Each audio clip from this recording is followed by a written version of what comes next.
दोस्तों सबसे आसान वायरिंग ड्यूल स्टार्टर का होता है। इसमें मात्र 5 से 6 वायर कनेक्शन होता है और इसमें एक स्टॉप पुश बटन, एक स्टार्ट पुश बटन और ये कॉन्टेक्टर, पावर कॉन्टेक्टर 3 फेस का लगता है। अगर 3 फेस का मोटर चलाते हैं 3 फेस का कॉन्टेक्टर लगाना पड़ेगा। अगर सिंगल फेस का चलाते हैं तो सिंगल फेस का कॉन्टेक्टर लगाना पड़ेगा। अब कॉन्टेक्टर में देखो लिखा रहता है A1 A2।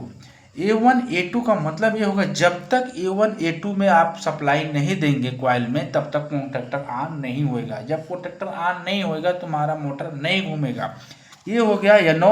इसका नंबर रहता है कॉन्टेक्टर में 13 नंबर और नीचे की तरफ रहता है 14 नंबर। फिर एलसी में जो कॉन्टेक्ट रहता है 21 नंबर होता है, फिर होता है 22 नंबर नीचे। देखो ये यनो किसके लिए है, जब ये कॉन्टेक्टर होल्ड होएगा तभी 3 फेस मोटर तुम्हारा कंटिन्यू चालू रहेगा। इसके बाद में ये एनसी कॉन्टेक्ट इसके लिए लिया हूँ कि जब तुम्हारा मोटर बंद रहेगा तो आपका सिग्नल मिलेगा। अब मैं स्टार्ट करता हूँ इसकी वायरिंग। और सबसे पहले क्या करेंगे, देखो वायरिंग जब स्टार्ट करते हैं तो ये है यानी सिंगल फेस 230 वोल्ट का सर्किट है। यहाँ पे एक फेस की सप्लाई लेंगे, आर फेस की सप्लाई ले लिया। आर फेस की सप्लाई ले लिया। सबसे पहले सप्लाई कहाँ लेंगे, यहाँ पे एक रिले डालना पड़ेगा जिसको बोलते हैं OLR रिले डालना पड़ेगा।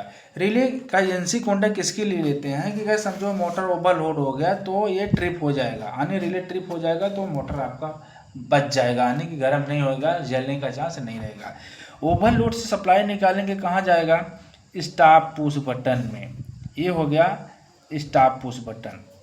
स्टॉप पुश बटन में चले निकलेगा सप्लाई। स्टॉप पुश बटन के 1 नंबर में कनेक्शन हो जाएगा।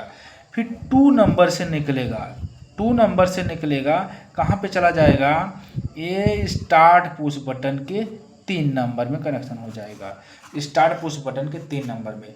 फिर 3 नंबर से जो आउटपुट निकलेगा 4 नंबर से सप्लाई निकलेगा स्टार्ट पुश बटन से, सीधा कहाँ जाएगा, कॉन्टेक्टर के कॉइल में कनेक्शन हो जाएगा। इसके बाद क्या करना, यहाँ पे एक न्यूट्रल का वायर जोड़ देना A2 में, क्योंकि ये लाइन हो गया फेस का, अब ये हो गया न्यूट्रल का।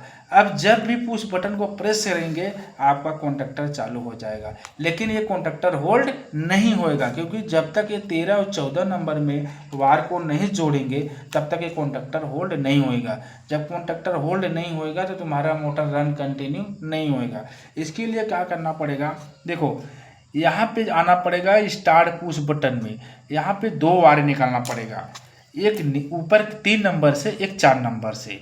3 नंबर से वायर निकालना है, यहाँ से 3 नंबर से, 3 नंबर से वायर निकालना पड़ेगा। ये वायर सीधा जोड़ देना है आपको 14 नंबर में।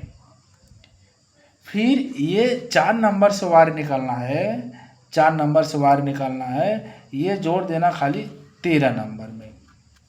अब ये हो गया होल्डिंग, ये हो गया होल्डिंग। अब जब भी पुश बटन को प्रेस करेंगे आपके मोटर होल्ड कंटिन्यू रहेगा, जब स्टॉप पुश बटन को प्रेस करेंगे तो मोटर बंद हो जाएगा। ये हो गया कंट्रोल वायरिंग। अब अगर सिग्नल लैंप चाहिए, यानी कि ऑन लैंप जलाना है, ऑन का सिग्नल चाहिए, तो क्या करना है आपको, यहीं से A1 में से एक वायर को जोड़ देना है, ये सीधा लैंप में कनेक्शन कर देना है, लैंप में। तो लैंप एक किसका रहेगा, ऑन लैंप का। ऑन लैंप हो गया, यानी जब तुम्हारा मोटर ऑन होएगा तो ये लैंप जलेगा। फिर यहाँ पे क्या करना है, एक लैंप में न्यूट्रल का वायर जोड़ देना है। ठीक है, अभी ये कंप्लीट हो गया, यानी कि जब उस बटन स्टार्ट का प्रेस करेंगे मोटर ऑन हो जाएगा तो ये लैंप जलेगा। अब आपको ऑफ लैंप चाहिए, तो ऑफ लैंप चाहिए तो क्या करना पड़ेगा, ये 3 नंबर में से एक वायर को जोड़ देना है। 3 नंबर में से, ये देखो 3 नंबर का वायर यही आएगा, इसमें से एक वायर जोड़ के सीधा एक 21 नंबर वायर जोड़ देना है, क्योंकि सप्लाई तो देना पड़ेगा, जब सप्लाई नहीं देंगे तो ऑन लैंप जलेगा नहीं। फिर ये 22 नंबर से आउटपुट सप्लाई निकालना, सीधा लैंप में लगा देना। फिर इसके बाद क्या करना, यहाँ पे एक न्यूट्रल का वायर जोड़ देना। ये हो गया कंट्रोल वायरिंग, आपका स्टार्टर ड्यूल का कंप्लीट हो गया। अब बचा पावर वायरिंग। पावर वायरिंग में कॉन्टेक्टर में लिखा रहता है L1 L2 L3। इसमें L1 में आर फेस सप्लाई देना, L2 में वाई फेस, L3 में बी फेस सप्लाई जोड़ देना है। फिर यहाँ से आउटपुट जो रिले, यहाँ पे एक रिले लगाना पड़ेगा आपको मोटर के लिए। ये रिले हो गया, ये रिले कहाँ पे फिटिंग होगा, कॉन्ट्रैक्टर के नीचे। फिर रिले से सप्लाई निकलेगा, सीधा मोटर में कनेक्शन हो जाएगा आपका। ये मोटर का कनेक्शन, ये है मोटर, मोटर में बाद को जोड़ देना। अब ये हो गया 3 फेस मोटर। अब जब भी पुश बटन को प्रेस करेंगे स्टार्ट का मोटर चालू हो जाएगा, और स्टॉप का प्रेस करेंगे तो मोटर बंद हो जाएगा। अभी ये ड्यूल स्टार्टर का कंप्लीट वायरिंग हो गया। आप 0 HP से लेके 5 HP तक मोटर ड्यूल स्टार्टर का होता है, आप इसके हिसाब से वायरिंग कर सकते हैं।